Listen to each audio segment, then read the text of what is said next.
Dobrodošli, ljubitelji portala On odnosi. Zelo sem vesela, pa tudi hvaležna, da smo na nek način spet skupaj. Danes gostim osebo, ki je zame zelo posebna in zelo zanimiva. Oseba, ki jo izjemno cenim in sem hvaležna, da jo poznam tudi osebno. Moja današnja gostja je izjemno iskrena, pristna, pozitivna, polna ljubezni, sprejemanja, sočutja in tudi topline. Poleg tega pa ima odličen smisel za humor in verjemite mi, najbolj glasen in iskren smeh, ki je nalezljiv.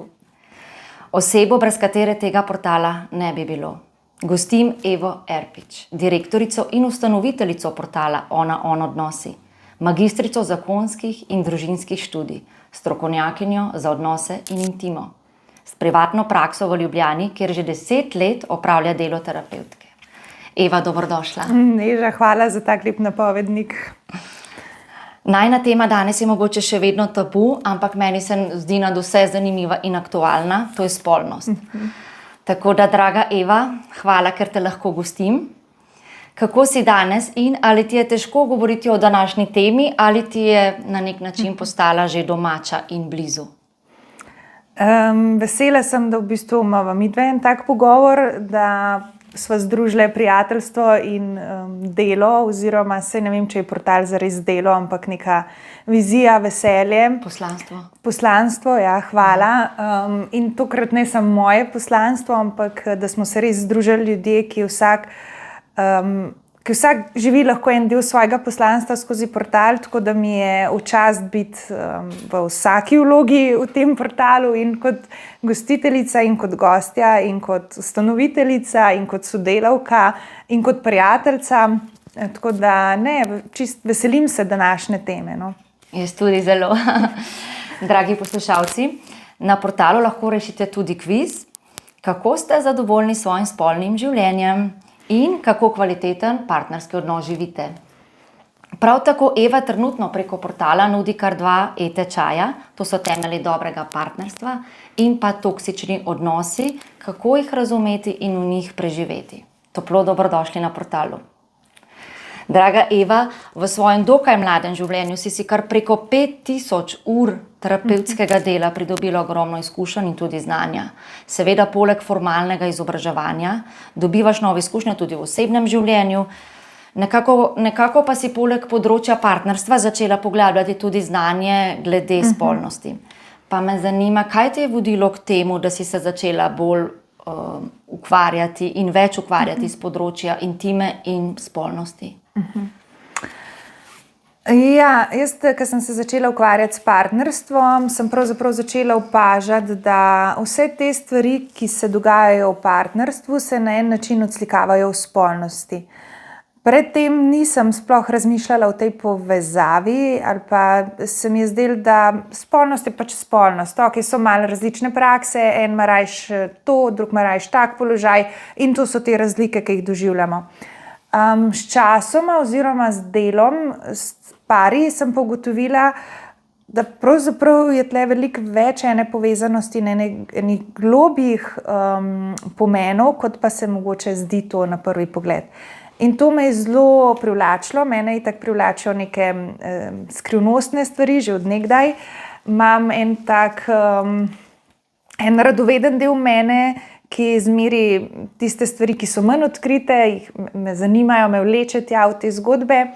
Hkrati pa me to ne samo privlači, ampak tudi jezi, da so ene teme, ki so tako vsakdanje, tako naše, ker jih vsi doživljamo in se o njih ne pogovarjamo in ostajajo skrite.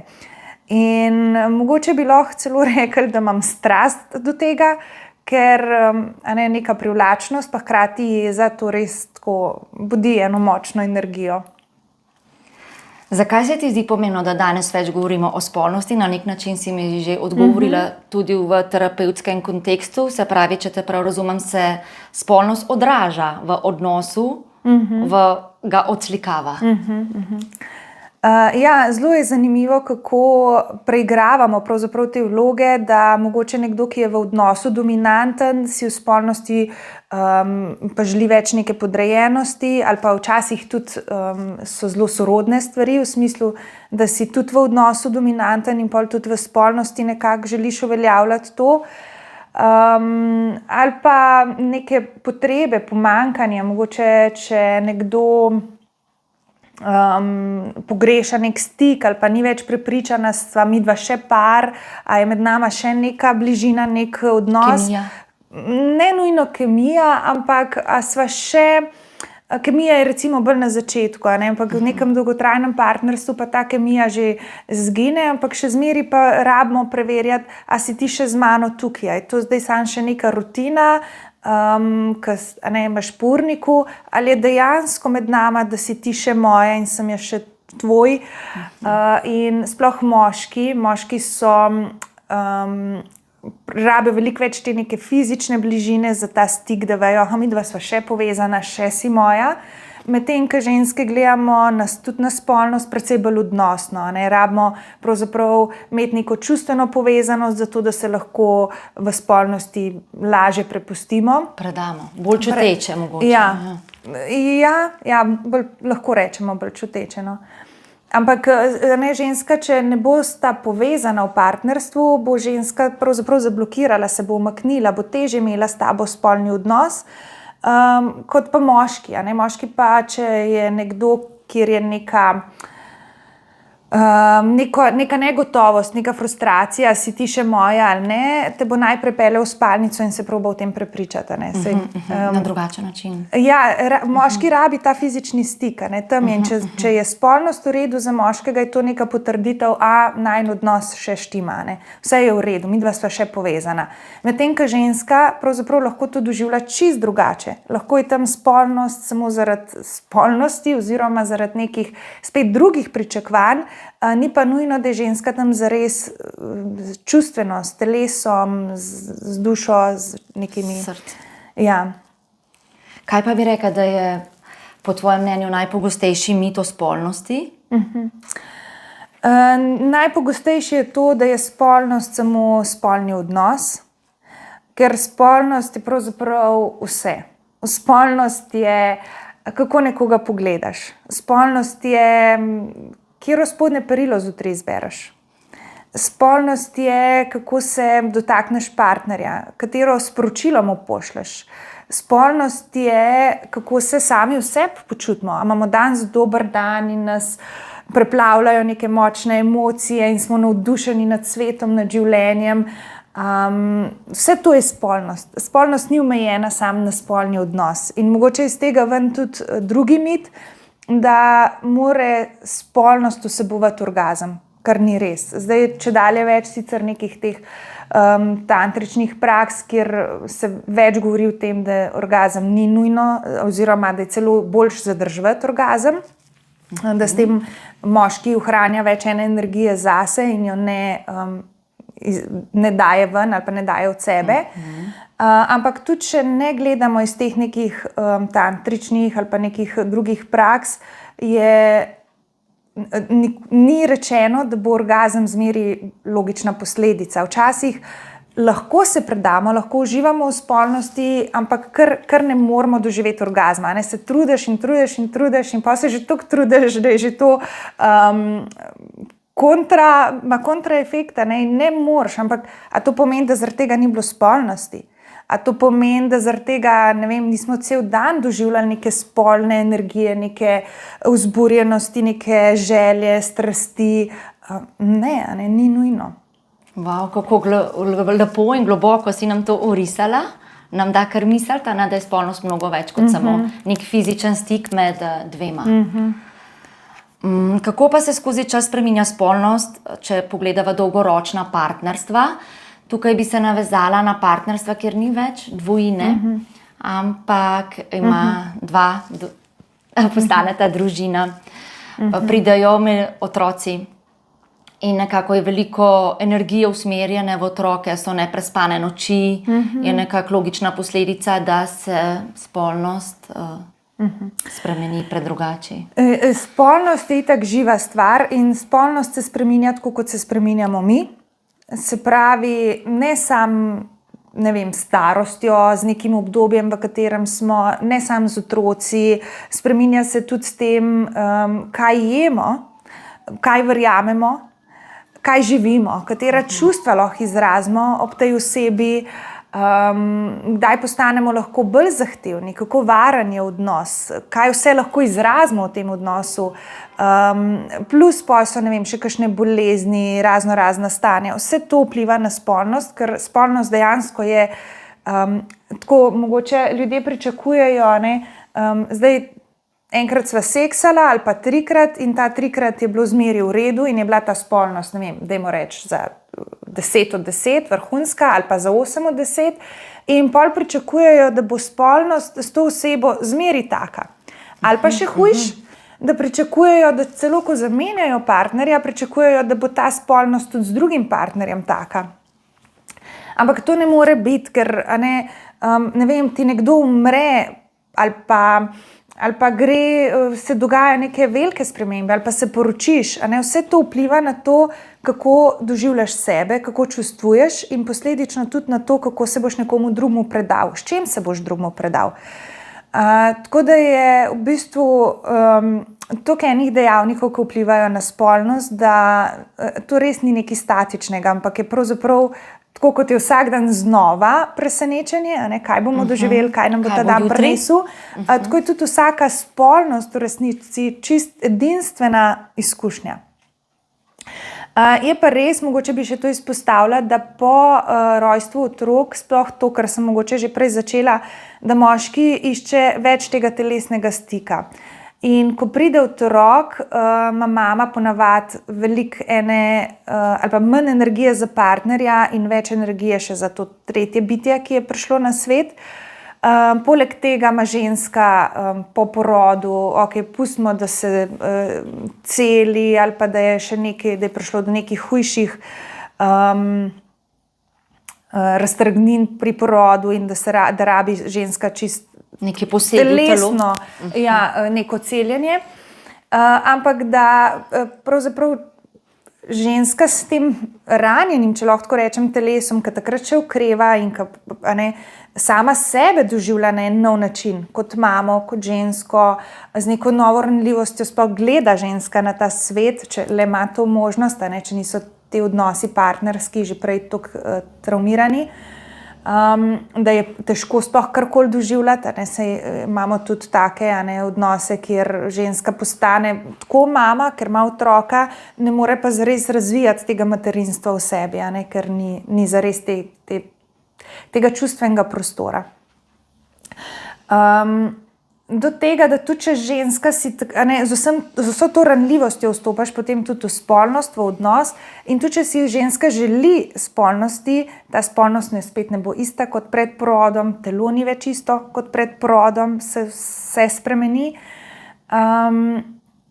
Hkrati pa vemo, da je moškemu prav ta stik, prav spolnost neka potrditev, še sva skupaj, še si moja.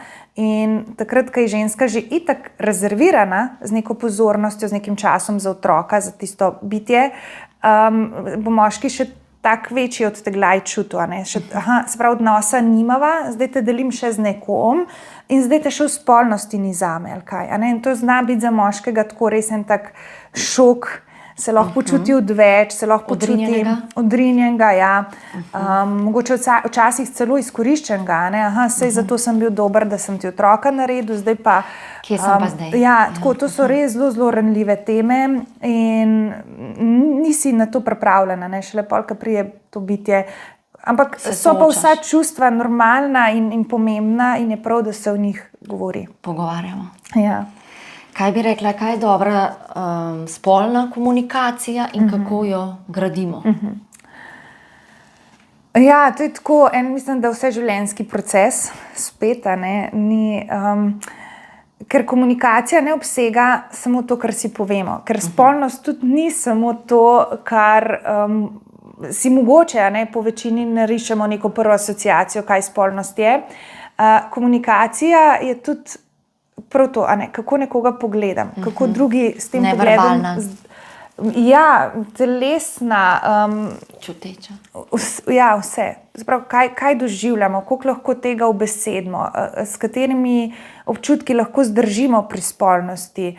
Ker tam se prebudi vse, tako že spet imamo lahko nek pritisk, tam, da mora zdaj se to ne vem kako hiter prideti do orgazma, ali ne vem do kjerga cilja, kaj se mora tam vzpostaviti in mogoče doživljam sram ali pa strah, mogoče ne zmorem do orgazma, mogoče ne zmorem do neke vzburjenosti, mogoče sploh ne doživljam, ne vem, spolnosti tako, kot vsi opisujejo v nekih revijah in člankah in ne vem kaj in imam že vse noter zadrego. Ali pa, Bog ne daj, da so še kakšne zlorabe, ki ti okrnejo to doživljanje in kako to spregovoriti. Tle ne moramo govoriti samo, paše mi to, ali pa rada imam ta položaj. Ne, tle moramo začeti govoriti o vsem tem, kako čutim jaz svoje telo, koliko lahko tega, da je mene strah, kaj nosiš v sebi, to, kako lahko jaz to ubesedam. Se pravi, bi jo najlepše gradili, najboljše, da odkrito spregovorimo, pristno. S partnerjem. Ja, jaz mislim, da tako gre spet postopoma, da se poglablja, da od začetka, če takoj spoznaš partnerja in mu na prvem zmenku poveš, kaj vse doživljaš in v spolnosti in kaj ne in kako in kaj pričakuješ, bo človeka to prej odbilo. Zbežal bo. Zato je zelo pomembno, da tudi tako nekako postopoma gradimo zaupanje, pa ne govorim samo od začetka, ampak hočem da ponazoriti to, kako tudi čez leta se poglablja odnos in je mogoče čez 5 let partnerju veliko lažje nekaj zaupati, kot pa bi bilo to v prvem tednu ali pa v prvem letu. Tako. Spet proces, ki ga gradiš s partnerjem in sam sabo. Ali bi rekla, da bolj pogosti spolni odnosi pomenijo tudi bolj kvalitetno partnerstvo? Namreč spolnost naj bi bila prilagojena posameznemu paru, vsak par naj bi imel neko svojo frekvenco in naj ne bi sledil družbenim pričakovanjem. Pravijo tudi pari naj se med seboj primerjati, a naj vsak zase in takrat, ko pride do spolnosti, naj bo v polnosti čuteča in pristna in ljubeča. Pa me zanima, če se s tem stavkom strinjaš, s to miselnostjo. In pa ali je mogoče, da nekdo, ki ima res redne odnose, ki so odlični in super in so zelo pogosti, rečemo lahko na dnevni ravni, med njima pa te povezave ni in v bistvu nimata v redu odnosa, čeprav med rjuhami je vse popolno. Ja, to je zdaj, prav v bistvu smo prišli do tega, kaj vse spolnost je, ker spolnost lahko doživljamo samo na ravni zadovoljevanja potreb, v smislu, imam neko spolno željo, spolno potrebo in doživim orgazem in sem zadovoljen s tem. Na drugem spektru je pa spolnost doživljati kot neko predajanje, povezovanje, doživljanje, čutenje užitka, čutenje žalosti, transformacija, zdravljenje. Spolnost je toliko obsežna, da odvisno, kjer spekter spolnosti živimo. Zdaj, če nekdo ima vsak dan spolnost, je to lahko spolnost zaradi, dajmo reči, potrebe, lahko celo zaradi ne nujno, zdaj bom rekla zlorabe, to ne pomeni, da vsi tisti, ki imajo vsak dan spolnost, da je tam neka zloraba, daleč od tega, ampak pomeni, da čeprav doživljamo spolnost kot nekaj, kar nas zadovoljuje in v odnosu ni te povezanosti, pomeni, da smo tam v tej spolnosti res samo, dajmo reči, telo ali pa z neko osnovno potrebo, tako kot lakota. Če pa govorimo o nekem res globjem odnosu, pa ni v bistvu pogostost pogojena s tem, koliko imamo mi lep odnos. V resnici je, koliko zmore naš odnos ali pa naša spolnost zdržati enih čutenj, koliko zmore nositi. A ne zmore nositi takrat, ko, ne vem, a lahko po orgazmu se zjokam, a zmorem med samo spolnostjo jokati ali pa se jeziti ali pa doživljati sram, a zmore najin partnerski odnos vse to nositi, držati. Pa tudi če enkrat na mesec ali pa enkrat na 3 mesece. Ampak ta povezanost, ki se tam ustvari, se ustvari na tolikih nivojih različnih, da je to tako ena taka celostna, integrativna izkušnja in te lahko usreči za precej dlje časa, kot pa je ta spolnost, kjer zadovoljiš potrebo. Aha, si potreben, doživiš orgazem, 5 minut je lepo, pa ugasnemo luč, pa gremo spat. So čist 2 različni področji doživljanja. Ali bi rekla, ko sem omenila ta primer, da je spolnost zelo redna, skoraj vsakodnevna, se pravi, sem na fizičnem nivoju, ali je možno, da ti pari validirajo, kompenzirajo, naprimer, odnos ni najboljši, ni dober, in si s tem dokazujejo oziroma se prepričujejo, no sej z duhami pa štima. Ja, mogoče, vprašanje je tudi, da sta oba tam z enakim interesom. Včasih čutimo pri enem partnerju, da je to tako, da to je nekaj, kar on nujno mora imeti, ali pa ona, pač ena oseba v partnerstvu, in vemo, da tukaj te osebe ne smemo zavrniti, ker to je pa ta zadnja stvar, ki jo bo ta oseba zdržala. Ker tle moramo tudi vedeti, da če mi da zavrnemo spolnost, mora biti dosti varen odnos, ker če mi zavrnemo nekoga v spolnosti, ali pa sploh recimo moškega, ki to dojema kot ti si še moja, ali pa ta odnos je še moj, mi s tem ne zavrnemo samo spolnosti, mi damo njemu informacijo, da smo zavrnili odnos, da mene mogoče ni več tam zate. In zato moški tudi to zavrnitev lahko precej globje dojame, kot pa si mi to ženske sploh uspemo zamisliti. In če čutimo, velikokrat pa čutimo to tenzijo, kadar nas sploh, ne vem, mislim, tle nočem biti, ker so zmeri, lahko ali ženska ali moški, ampak če čutimo pri partnerju, že način, kako te vpraša v smislu,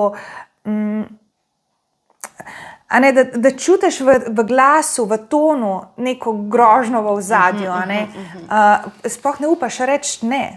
Pač veš, da sploh ni druge. Ni druge.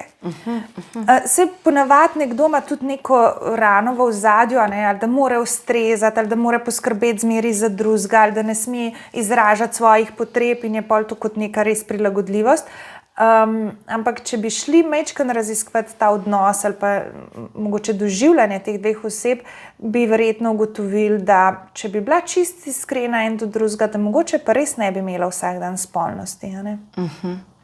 Zelo zanimivo. Kako bi pa svetovala, kako naj partnerja pristopata, glede na to, da imate različne želje in potrebe, se pravi, nekdo bi bolj pogosto, nekdo bi bolj poredko, nekdo bi pač imate različne želje.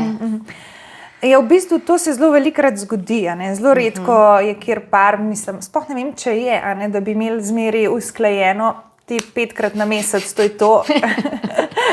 Pa še zmenjena sva kere dneve. V koledarju. Ja. Imeti v koledarju ni slabo. Zna biti to celo v enih primerih zelo koristno. Ja, mogoče tam, ko se težje pripravita, sicer pa ni najboljša spontanost?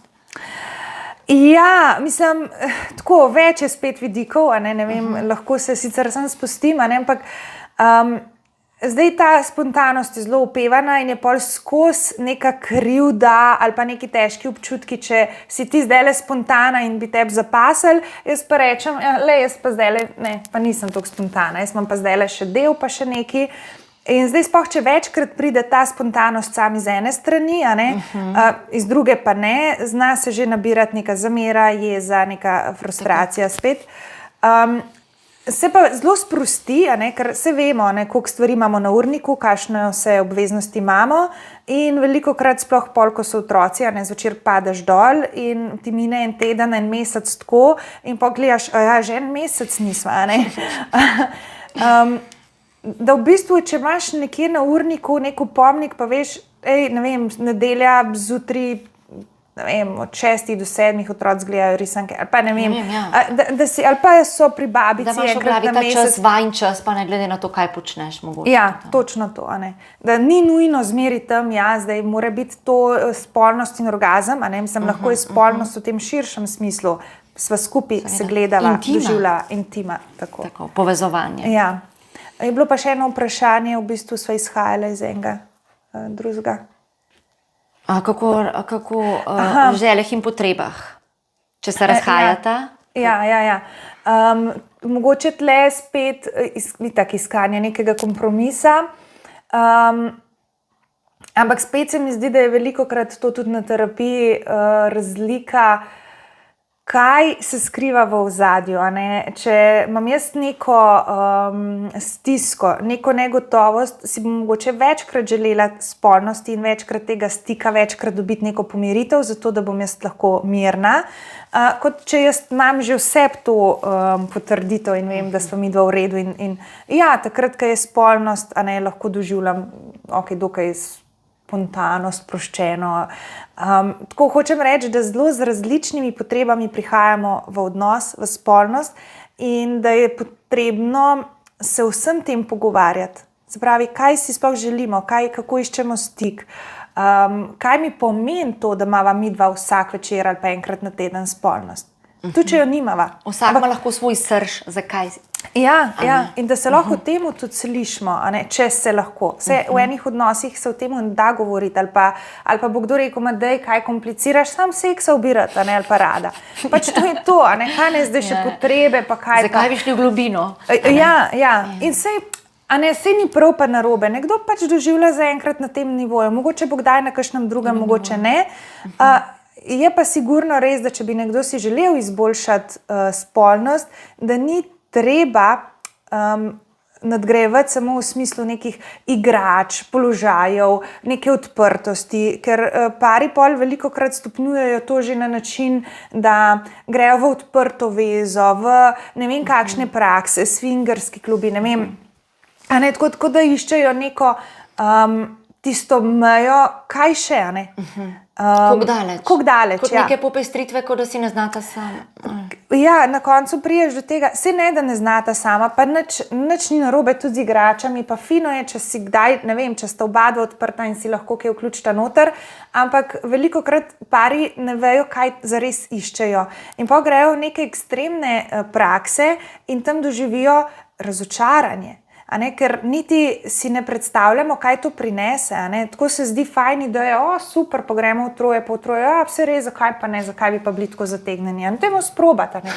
Ampak pa doživiš to izkušnjo, pa pridejo zraven vsi strahovi, si ti tam z unim bolj uživala, kakor pa z mano. Mogoče si tam pa ne vem, se oglašala, ker se pa z mano ne, ali pa ob igrači, ta igrača mogoče nekaj, kar te bolj zadovolji ali pa ne, ali pa sem jaz kot jaz sploh v redu še zate, če nimam vseh teh igrač zraven.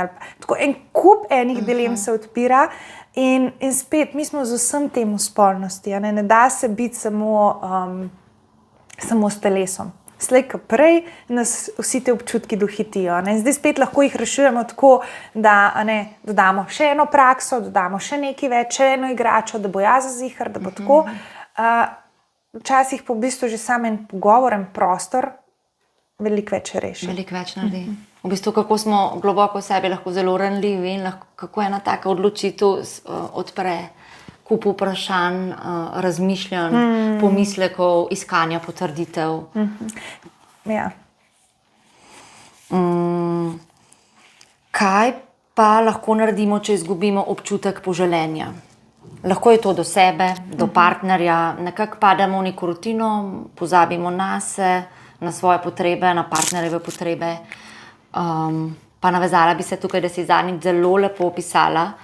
Posnela si kratek video na družabnih omrežjih in sicer si govorila o sproščanju 2 hormonov in kako zelo je za partnerstvo pomembno, naprimer, ko prije en partner službe ali kakorkoli ta stik med njima. Omenila si pogled iz oči v oči, objem in pa poljub kot stik. Veš, o čem govorim, a ne? In bi te lepo prosila, če še enkrat ponoviš za tiste, ki so mogoče ta video, ki je bil zelo poučen, koristen, zanimiv, če so ga zamudili, da bi še enkrat opisala ta proces. Ker se mi zdi, da nam pogosto nekako ne prizanaša ta ritem življenja, ki ga živimo, in da bi bil to en opomnik za vse v partnerstvu. Majhne stvari, ampak mislim, da lahko prinesejo, majhni koraki, ki prinesejo lahko veliko. Ja, hvala. Tle zdaj mogoče si bom vzela spet malo več časa, ker eno je, če doživljamo konstantno nek stres, se sproža kortizol in če smo v nekem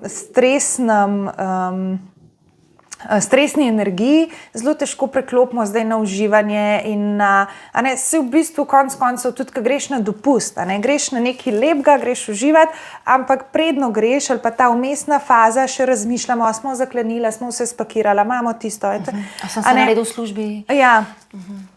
Imamo, ni kar, da preklopimo, zdaj smo pa na dopustu, zdaj pa konec, zdaj pa vse sam super.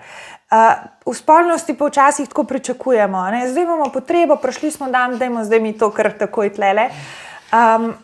In mogoče to za moškega še nekako gre, ker so tudi moški bolj vizualni tipi, lahko žensko pogleda partnerko, ko jo ima rad, ga lahko vzburi, mogoče nekaj, nosi neke pajkice ali pa dela nekaj takšnega in moški lahko zelo hiter v tistem stanju, medtem ko ženska pa v bistvu preplavljena z nekim kortizolom, rabi najprej en varen objem oziroma eno prisotnost, eno varnost. Moški pravzaprav v nas noter predstavlja neko varnost, stabilnost in če je moški res samo ob nas, s to svojo stabilno držo, se naše telo lahko počasi umirja, se sproži oksitocin, recimo, če nas objame, in to pa so neki hormoni, ki se v sproščenem telesu generirajo in je potem veliko lažje tudi imeti spolnost. Velikokrat pa v odnosu, recimo, en mesec že nimate spolnosti, ker je bilo cel kup nekih stvari in zdaj imate pa, pol ure časa, ker so otroci glih tam, pa prijeni starši pripeljejo, pa tako, pa bi pa lahko tole izkoristila. Ampak ženska bo, sploh če dlje časa ni bilo tega nekega kontakta in tudi če ne vzdržujete recimo neke čustvene povezave, ali pa se včasih tudi v kvalitetnih partnerstvih pride tako obdobje, ker imaš res, en mesec tak urnik, da ne zmoreš vzdrževati neke čustvene, zares globoke povezanosti, bo najprej ženska rabila ta čas, da preklopi. In to je lahko, 20 minut, samo da si tam. In je to za njo tako, predigra. Mi predigra razumemo tisto, ki pa že, prav spet spolni akt ali pa v posteli. Ja, ampak v resnici je predigra to, kako jo zmoriš objeti, kako moraš za njo biti tam, da se ona lahko zrelaksira in da preklopi iz glave v telo. In ženske, imamo sploh to zelo... da ko moškega ni, gremo mi v glavo in gremo v razum, v kaj treba narediti, kaj treba postoriti. To je tako, način moška energija. In če želimo biti v spolnosti zares sproščene, mi v ženski energiji, potem sigurno rabimo en ta prehod. In včasih to, da se najprej pogledamo, objamemo, en drugega dotaknemo, začutimo, naredi ogromno razliko. Je efekt lahko res wow, pa tako drobni koraki, tako vsakdanji, pa pogosto v tem ritmu pozabimo. Zato mi je zelo fajn in da smo to delile, tako da upam, da ste dobro poslušali. Eva, kako pomembno pa je raziskovanje lastne spolnosti zunaj partnerskega odnosa, v smislu fantazij, domišljije. Zakaj zunaj partnerskega odnosa? To so vse stvari, ki jih lahko na en varen način raziskujemo skupaj s partnerjem. Zdaj, če neko obdobje, ker recimo želimo spoznavati samo sebe ali pa samega sebe in je to nek del samoraziskovanja, v redu, ampak vse prevečkrat je recimo masturbacija lahko beg od odnosa. Ne? Imamo ljudi, ki bojo spolnost pripeljali do točke, kjer bo partner doživel orgazem, pa bo pa se sam ali pa sama umaknila v kopalnico ali pa nekam pod tuš, pa tam sam oziroma sama dokončala. Ne? Ker pomeni, ne boš me videl v odnosu v najbolj ranljivi točki, ker doživeti orgazem, takrat smo mi najbolj ranljivi. Ok, itak je že spolnost najbolj ranljiva, ker se slečemo, ker smo, pa ne samo slečemo pač telo, ampak razgalimo se kot smo, z vsem, kar smo. Ne?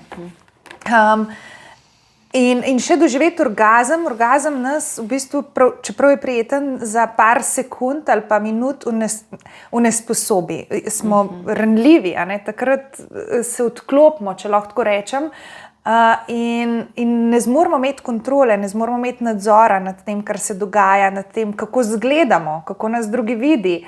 In to je lahko za nekoga zelo občutljivo in si čuva ta del sam zase, kar pomeni, da ni v celoti v odnosu. Spet druga stvar je recimo, pornografija ali pa masturbiranje v času, ko partnerja ni doma, in zadovoljevanje svojih potreb sam. Se pravi, nehaš računati na partnerja, tako te je že tokrat zavrnil, da rečeš, zakaj bi čakal pa prosjačil, če lahko jaz to sam uredim. Ampak čim začnemo na ta način razmišljati, začnemo v odnosu postajati sami ali pa sami zase, osamljeni. Se umikamo. In spet ni tam te povezanosti. Saj včasih je težko počakati, ali pa smo frustrirani, da moramo čakati na drugega, ali pa da drugemu danes ne paše, ka nam pa. Ampak to je zelo ena taka nevaren teren, da začnemo biti samozadostni in da nehamo v bistvu vztrajati ob partnerju, da nehamo iskati načine, kako pa se zbližujemo. In to ima veliko globlji pomen, kot mogoče je to slišati na prvo žogo. Tudi če si nekaj želimo od partnerja, zdaj lahko ga enkrat, govorim čisto o vsakdanjih stvareh,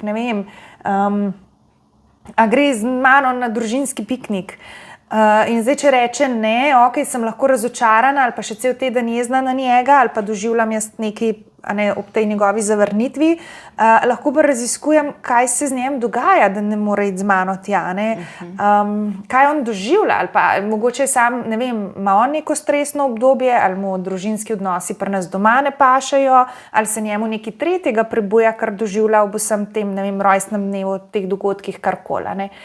In to je daljša pot, veliko več energije, časa, vsega je potrebno, da začnemo to raziskovati. Veliko lažje je pač sam iti sam na piknik ali pa težiti, pa malo zagroziti ultimat, pa pol mora iti zraven.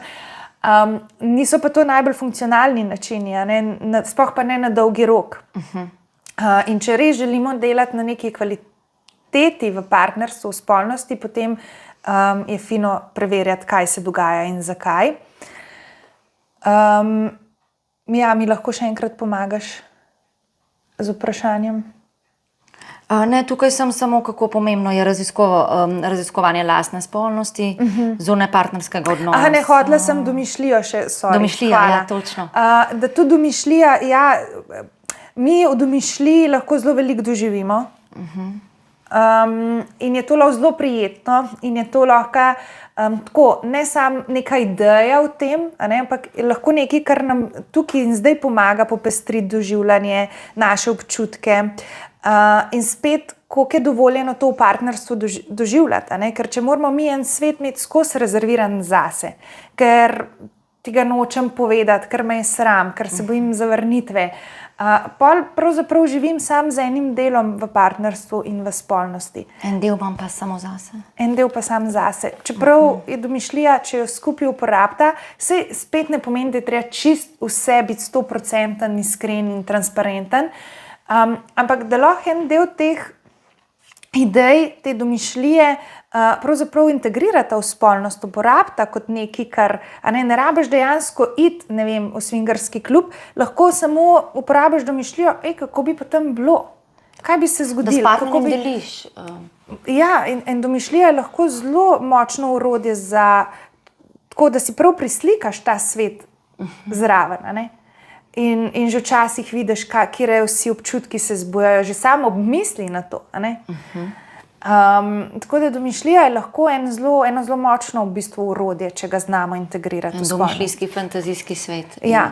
Mislim, če je zdaj samo fantazijski in ostaja, tako, to so zelo, lahko jaz imam sama zase nekaj in je to lahko skoraj kot varanje. Če imam jaz samo neko fantazijo zase in jo tam skrivam in ne vem, ne zmorem več spolnosti s svojim partnerjem, zaradi tega, ker si moram zmeraj v mislih predstavljati, da je to nekdo drug in da sploh ni on, v resnici se sploh ne predaš njemu, ampak imaš v domišljiji nek drug svet. Te ni tam. Tako da več, ko se da te domišljije pravzaprav spraviti v življenje, bolj zdravo je in bolj nam lahko pomaga. Dokler pa mi nek fantazijski oziroma domišljijski svet čuvamo sami zase, pa nas lahko pravzaprav oddaljuje od partnerja. Wow. Kako bi pa premagali, nekaj si že govorila o teh občutkih danes, občutke sramu ali težka čustva, ki pridejo poleg spolnosti?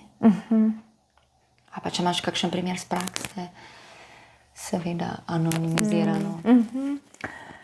Ja, res rekla sem, da se stvari poglabljajo, da če je odnos varen, če zdrži, če lahko več, ko se lahko pokažemo, a je to z leti ali z izkušnjami, lažje nam je, bolj je to zdravo. Včasih je treba tudi malo tvegati, ker ne vemo, a bomo zares sprejeti, če predlagamo nekaj, če imamo neko tako idejo, ki je mogoče, ne vem, ali pa neko fantazijo, mogoče partner ne bo sprejel. Tako tvegamo, ampak več, ko lahko, ali pa več, ko si mi upamo, pravzaprav sram je tudi ta neka stigmatizacija, ki se je zgodila, da je spolnost nekaj, kar je treba skrivati, nekaj, kar je grdega, kar je slabega. In imamo to tako noter ugrajeno, ta sram, da je to nek tak tabu, da si marsikdo ne upa sploh govoriti. Sploh, če damo zraven še cerkev, pa vero, se to zdijo tako ene take grešne stvari in marsikdo ne upa o tem govoriti. In zdravilo za sram je pa pravzaprav glih to, da si upamo spregovoriti. In večkrat, ko spregovorimo in dobimo občutek, saj drugi isto to doživlja, se on tudi, ne vem, o tem razmišlja. Se on pa na to sploh ne gleda ali pa ona, lažje ali pa bolj se topi ta sram. Tako da eno zdravilo je sigurno to, da si upamo čim večkrat ubesediti. Je pa pomembno, kakšnega sogovornika imamo na drugi strani, ker če je nekdo tam, ki se nam bo začel smejati, ko bomo ranljivi, ali pa se bo začel posmehovati ali pa to izrabljati, zato da naslednjič, ne vem, s prstom pokaže na to, je pa to lahko samo še globja travma. Tako da to so zelo tako subtilne stvari, ki lahko zelo globoko zarežejo v človeka. Ja, verjamem to, kar si zdaj govorila, verjetno tudi vpliva sama vzgoja doma, z primarne družine, če si rastel v neki zelo verni družini in je bila spolnost prepovedana tema. Verjetno se to odraža v partnerstvu, ko odrasteš. V bistvu tudi odnos, kako imajo starši, odnos do nas se zariše v našo intrapsiho. In mi že tle iz teh v bistvu odnosov, kako so nas držali kot dojenčka. Kaj je intrapsiha? Je v bistvu, kako mi dojemamo sebe ali pa kakšno ponotranjeno sliko imamo o sebi. Kako so nas držali kot dojenčka, si zaključila? Ja, v bistvu vse to se vpiše v našo intrapsiho oziroma v naš model. Se integrira v sistem. Ja, od to, kako mi dojemamo sebe. In če so naši starši, ne vem, do telesa imeli velikega posmehovanja ali pa, ne vem, so nas kar naprej komentirali ali pa so dajali opaske, le kakšen si, koliko imaš kil, koliko je, ne vem, v bistvu dobimo iz tega njihovega odnosa do nas, do našega telesa, se nam zapiše tudi naš notranji odnos do našega telesa. A je naš telo nekaj svetega? A je naše telo nekaj, kar je vredno spoštovanja? A je naše telo nekaj, kar je ranljivo, nekaj, kar je vredno nekega potrpljenja, potrpežljivosti? A je, ne, že čist, ko smo dojenčki, a je naše telo vredno neke pozornosti, neke senzitivnosti, neke varnosti, ali je naše telo tako, zraven delamo še 5 drugih stvari, pa nismo senzitivni do tega, kaj se dogaja in lahko telo 1, 2, 3 požalimo, skomentiramo, razvrednotimo v bistvu. In na tak način tudi, ko staršev več ne poslušamo ali pa upam, da niso z nami v spalnici, na en način so pa te njihovi glasovi ali pa njihovo doživljanje ali pa to, kar se je vgradilo v nas, da so tam, da rečeš, zdaj sem tle s tem telesom, ki je bilo tokrat kritizirano, ki je bilo po možnosti zlorabljeno. Bog ne da je zlorabljeno, kar pomeni, da je nekdo prestopil mejo, ki je zate varna, ali pa meja, ki je zate ok, tudi v spolnem smislu, ali pa v čustvenem smislu, tudi lahko, ampak nekdo je prestopil tvojo mejo in v spolnosti ne boš postavil te meje, boš dovolil ali pa daš svoje telo tja na razpolago, delite z njem, kar hočete. Imamo pa vsaj mir. Dostikrat to slišim. Se pa vsaj ne kregamo. Tiste pol ure zdržim, pa je to to. Ampak žalostno. Zelo je žalostno, ker ne sam, da v bistvu se vsakič znova naredi ena travma za to telo, ampak da je treba pravzaprav se odklopiti od telesa in ga ne doživljati, ne biti ti v resnici, zato da lahko to zdržiš. Za voljo odnosa. Za voljo kakšnega odnosa. Zdaj, tekom odgovora si me spomnila na ko odraščaš v družini kot otrok. Imaš družine, ki so zelo odprte, se tuširajo en pred drugimi, ali celo družina nudistov in so že od malega navajeni golote. In imaš družine, ki se zelo strogo skrivajo drug pred drugim, se ne kažejo goli. A je tukaj tudi en vpliv, verjetno? Itak. Mislim, zelo je pomembno spet, da sledimo otrokovemu razvoju. Zdaj starši velikokrat mislijo, mi smo nudisti, pa ful odprti, pa vsem se lahko pogovarjamo, pa midve sva najboljše prijateljice, s hčerko ali pa s sinom. On meni vse pove, koliko jih je že imel, pa s katero je bil. Tako, kje so razmejitve? Mi rabimo imeti razmejeno odnos s starši in tudi, če je staršem super lagodno imeti ali pa biti nudist in imeti tak odprt odnos do telesa, je v določeni starosti otroka to lahko, je za njega ranljivo. Ko otrok odrašča, se spreminja, začne doživljati sam svojo identiteto in ga lahko v bistvu ta sproščenost, ta golota celo rani ali pa je vsiljiva za njega ali pa je nekaj, kar on ne želiš videti svoje mame, ne vem, nage ali pa kot nek, Bog ne daj spolni objekt, ampak mogoče, fant, ki se pa razvija, pa hormonsko doživlja velike enih stvari, je to za njega zelo, zelo, zelo ranljivo. Pa ni, da hoče, ampak se vtisnejo ti not ene občutki, ene slike, ki jih težko v tistih letih predelaš sam.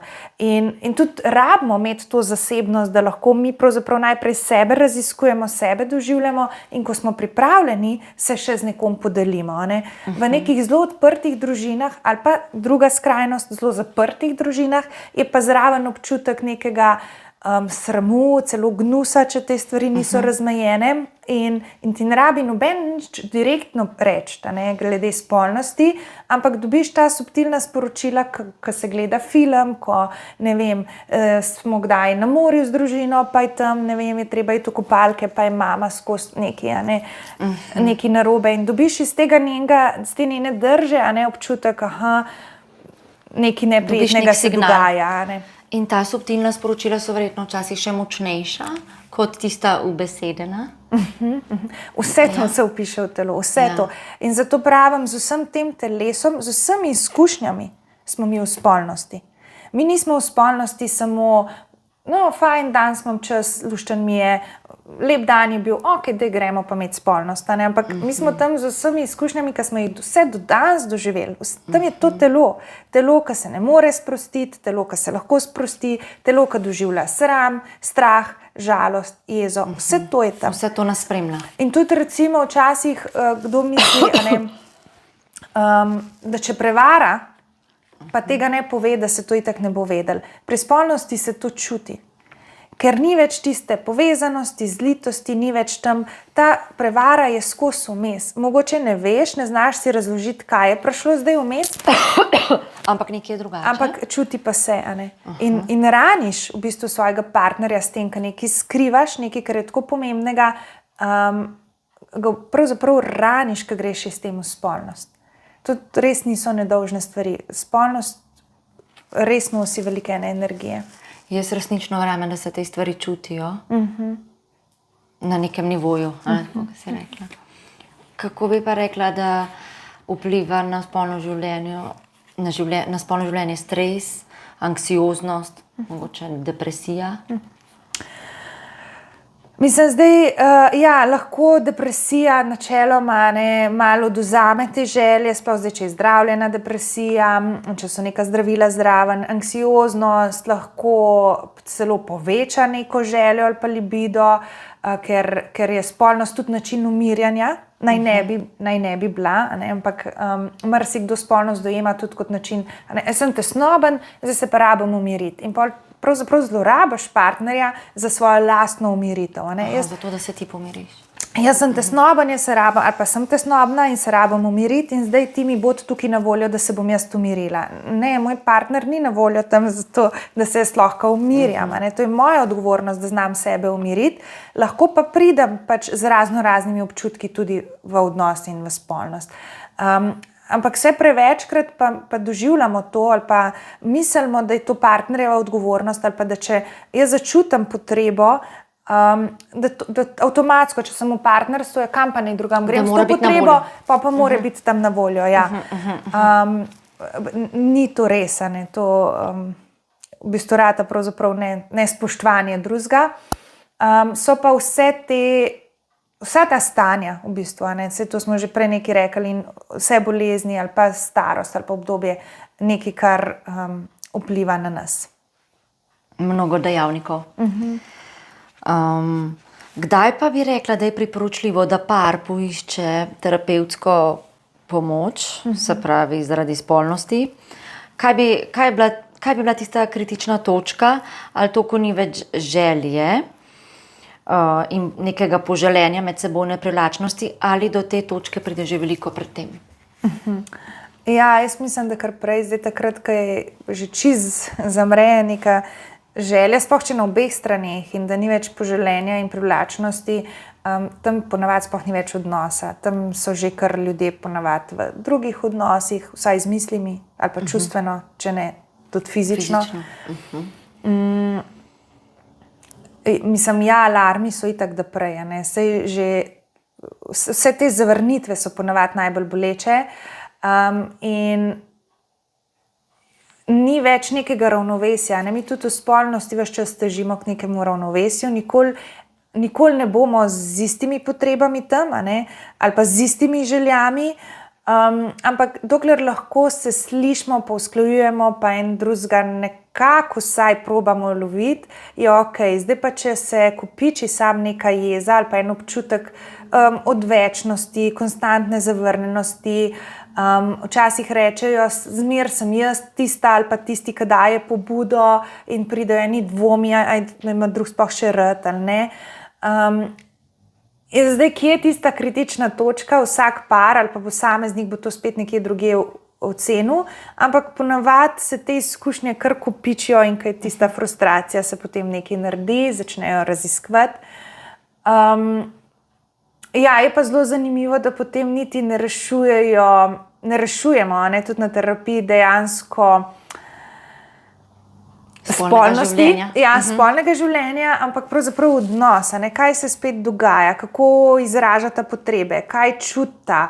Imela sem mogoče enega klienta, si me prej povabila k temu, da kaj podelim, ki je doživel s svojo partnerko, ne vem, skupaj sta bila, dajmo reči, 10 let, in sta doživela, zdaj pa ne vem, enega ali dva splava, in te splavi so bili zelo normalno boleči, ampak ona dva o tem nista govorila.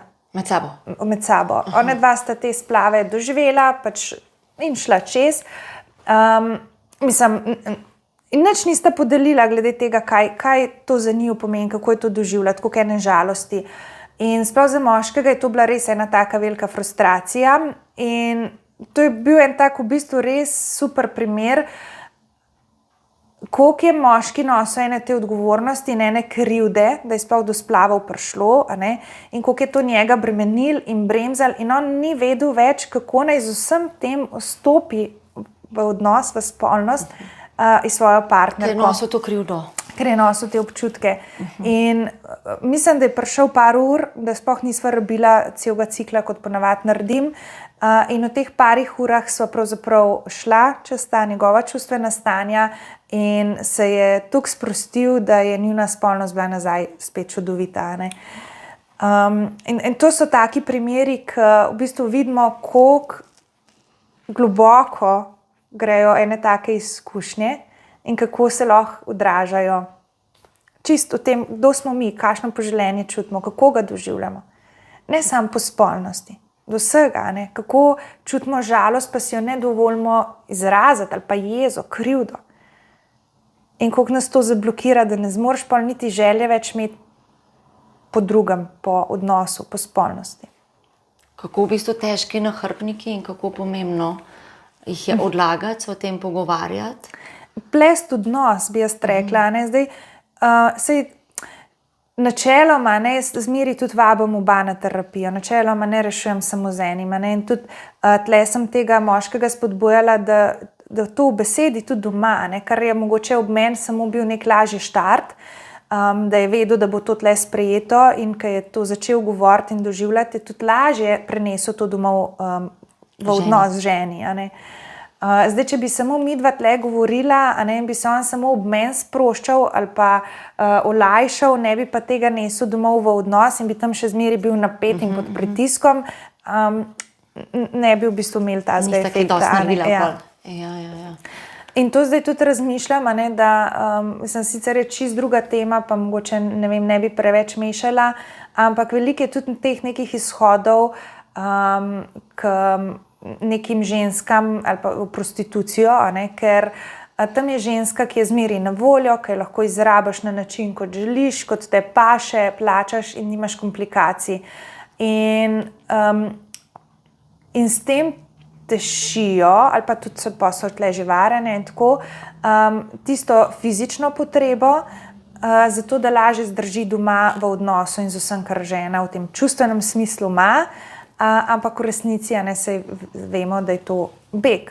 V resnici ni sposobnosti za bližino, za neko globino v odnosu. Ampak so to zelo površinski odnosi. Da se mogoče soočiš. Ja. Ja, ravno to sem se želela, pa si mi zdaj že odgovorila tudi, a so pari pogosto presenečeni, ko pridejo na terapijo zaradi spolnega življenja. In ko iščete, ko praviš, ponovadi se na odnosnem nivoju pokaže ena stvar, kaj vpliva, da je odnos med družbami tak, kot je, a pogosto pridejo do nekega uvida in presenečenja, wow, a to je tukaj odzadaj, da je tako, kaj je. A to pogosto doživiš?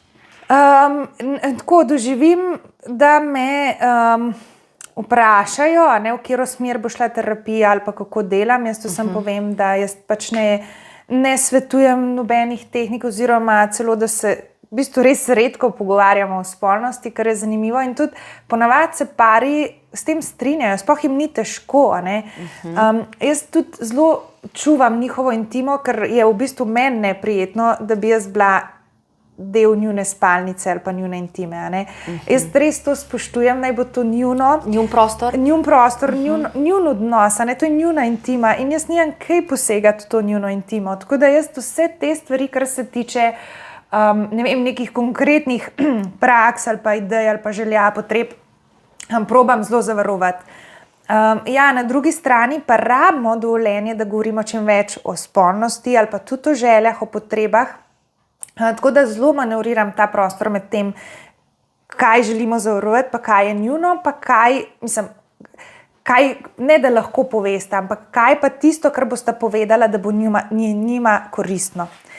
Za njen odnos, ki se bi odražal tudi v spolnem življenju. Itak. In velikrat tako pričakujejo, da bomo mi šli neke prakse čez, ampak ko jim to razložim in ko začnemo govoriti o odnosu, redko kdaj mi še kdo sploh kaj predlaga. Ampak enostavno vidijo, kako se tudi njuna energija začne drugače odvijati. So včasih že na uri, kako se pogledajo, kako naredijo stik, že vidiš.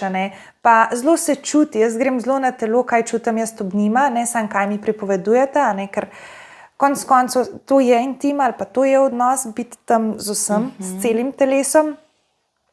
In slišim, kaj v resnici pripovedujete. Noben ne pripoveduje,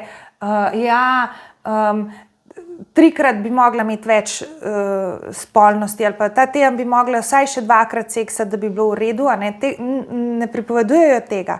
Ampak, ko nekdo to reče, še zmeraj imam preveč strahu, da midva nisva povezana, da najin odnos ni v redu, še zmeraj se bojim, da nisem dovolj dobra za njega. To mi pripovedujejo. In ko začnem o tem govoriti, ali pa sej, ko iz teh stavkov to razberem, začutim, ko jih to vprašam, vsi skapirajo ali pa zelo hitro razumejo, kaj doživljajo, v čem je njihov trn ali pa največja tista bolečina.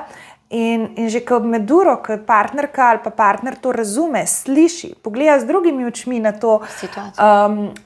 Včasih rečemo teženje, ampak ker razumeš, to ni teženje, on bi sam toliko zelo rad vedel, a si ti še tam, a se tudi na drugi strani odzoveš drugače. Se raznežeš, si lahko spet tista ženska, ne rabiš biti tu na moklepu, dost imam, ne moram več, kar naprej mi, jaz imam še druge obveznosti, ampak razviješ eno sočutje in reče, on sam mene toliko pogreša, to je čisto nekaj novega v mojem življenju. Mene ni nikoli noben pogrešal. In zdaj imam tukaj enega, ne vem, moškega ali pa eno žensko, ki me ona toliko pogreša, da si želi biti konstantno z mano. Kaj je zdaj s tem? In v bistvu se že v času pogovora oziroma terapije zrahla energija in lahko čutiš, njima bo danes lažje narediti stik. In to je spolnost, ta stik. A se bosta lažje pogledala, se bosta lažje objela, si bosta lažje dala poljub. Ni nujno samo orgazem. Ja, da se povežeta. Omenila si, da začutiš pare, a te svoje občutke z njimi deliš ali počakaš, da pridejo oni do nekega uvida? Odvisno. Jih kar preverjam, kar sprot preverjam. Tako, kot sem rekla, da začutim recimo, da je tle v ozadju en strah ali pa en občutek, da sem jaz tega sploh vredna. In kar v bistvu vrnem nazaj to vprašanje, koliko tlele vi razmišljate ali pa čutite, če ste sploh še dosti dobra za njega. Kako, ne vem, po porodu s tem telesom vstopate v spolnost, koliko je tam enega sramu, ene zakrčenosti. Sej vidim že iz načina govora, ko ženska govori ali pa moški o sebi, o tem, kako izpostavi nek problem, v bistvu samo besedeš. To ste izpostavili tako, kar z eno grobostjo, da je od zadaj že res ena močna želja ali pa celo mogoče neka jeza, krivica, da toliko časa že ni. Ko že v tonu izrazi svoje občutke. V vsem, ljudje tako smo zmeri vse. In izražaš z glasom, z mimiko, s telesom, z držo, z vsem. Wow, zelo zanimivo. V bistvu, kaj bi pa rekla, kako pomembna je samozavest do svojega telesa, ki ga imaš? Ja, itak zelo pomembna. Lažje, kot sebe sprejmemo, lažje tudi dovolimo, da nas drugi sprejme. A če mi težko sami sebe sprejmemo, bomo toliko težje dovolili drugemu, da nas sprejme. Kot nek krč? Itak, če smo mi zelo kritični, sploh ženske, ki imamo več tega estrogena, to je hormon, zaradi katerega smo bolj občutljive, kar je sicer v redu, ker mi rabimo malo bolj občutljivo naravo, ampak pomeni pa to, da smo tudi malo bolj občutljive do tega, kako izgledamo, kje je kaj celulita, kakšna dlaka, mozolj, ne vem. In vse to nas tako krči ali pa spravlja v ene dvome. Bolj, ko si samozavesten, manj boš tega doživljal, čeprav spet ženske imamo ciklično obdobje, in so eno obdobje, ko bomo lahko ful občutljive in nas en mozolj zmoti, pa je pa obdobje, ko se pa mogoče malo lažje ali pa je malo manj tega, pa se lažje sprejmeš, pa lažje tudi pokažeš, pa odpreš. Medtem ko moški ima pa več testosterona, To je pa en tak hormon, ki bi ti dal rozasta očala gor in vidiš svet lepši, in zato tudi ponavadi moški, ne glede na to, kakšno postavo ima, se on počuti kot en Carol's face. Ja, se jim blago rima. Ja. Ja. Eva, jaz bi s tabo klepetala še in še. Ogromno si nam tudi risala, kako se moški in ženske drugače vidimo, sprejemamo, kako imamo različne občutke glede določene situacije, pa se mogoče premalokrat postavimo v kožo partnerja ali premalo o tem govorimo. Zdaj bi te pa vprašala, če bi lahko vsem povedala eno stvar o spolnosti, ki bi jo res morali slišati, kaj bi to bilo, ali pa če bi priporočala ali delavnico, knjigo, terapijo. Ja, jaz sigurno bi si želela, da vsi ljudje si upajo raziskovati spolnost, da ni spolnost omejena samo na to standardno penetracijo, orgazem in da je to, ker to je mogoče 1/10 tega, kar spolnost v resnici je. To, je res enih področij in možnosti doživljanja spolne energije. Od strasti, agresije, vse to je spolna energija. Biti v poslu. Poslu tudi lahko delamo z spolno energijo, z neko strastjo, z neko vnemo. Vse to je v bistvu spolna energija. In če se omejimo samo res na penetracijo ali pa na spolni akt, si toliko veliko jemljemo, odvzemamo. Škodo. Ne vem, če si delamo škodo, ampak toliko je enega potenciala še v tem, kar lahko od tega dobivamo. In se mi zdi, to je za izkoristiti. In vsi imamo te danosti. Je pa res eno učenje in ena pot, da v bistvu to gradimo, da proces poglabljamo. Ja. In do konca življenja lahko spoznavamo, kaj vse je spolna energija, ker se tudi spreminja, si recimo, ne vem, star 70 ali pa 15 ali pa prvič ali pa v prednem partnerju ali pa če jih menjavaš ali pa če... Toliko je enih variacij, da v bistvu je res tudi cel življenje lahko doživljamo. Zdaj si me spomnila še na en članek, ki sem ga brala, da je v bistvu v starejšem dobu življenja spolnost samo še boljša in še bolj čuteča, da mogoče lažje izraziš.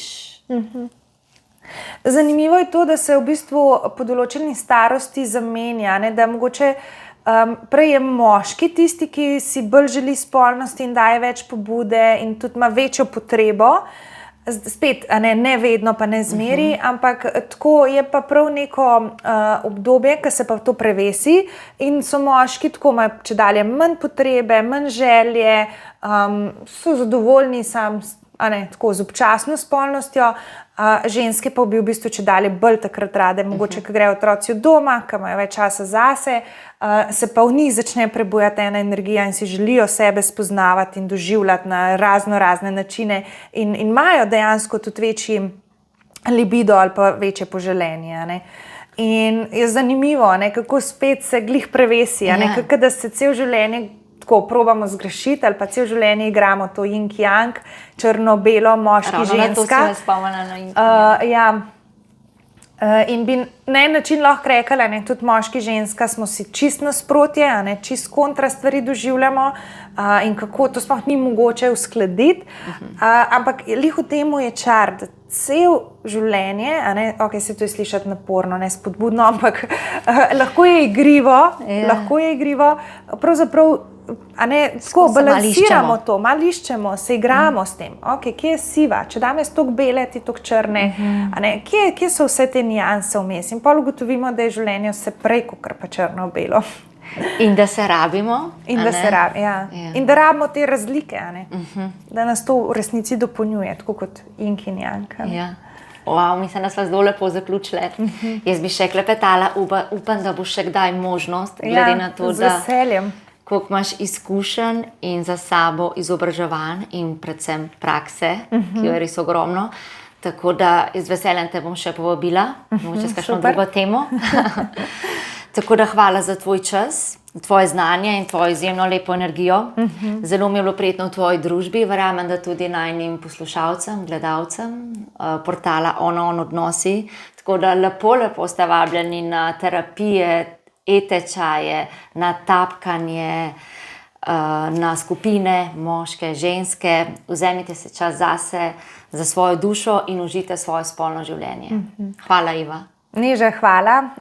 Jaz upam, da sva tako, sicer sva zajadrale na splošno, kaj vse spolnost je, ampak upam, da je večina dobila vsaj malo občutka ali pa mogoče celo ene motivacije za to, da začnete raziskovati sebe, predvsem sebe, ker spolnost, čeprav je spolnost nekaj, kar imamo vsi v mislih, da to zadeva dva, v resnici pa začnemo s spolnostjo pri sebi raziskovati, doživljati. Tako da vas vabim k temu. Tebi, Neža, pa hvala za povabilo, za temo in z veseljem še kdaj. Ja, tudi jaz. Hvala, Iva. Hvala.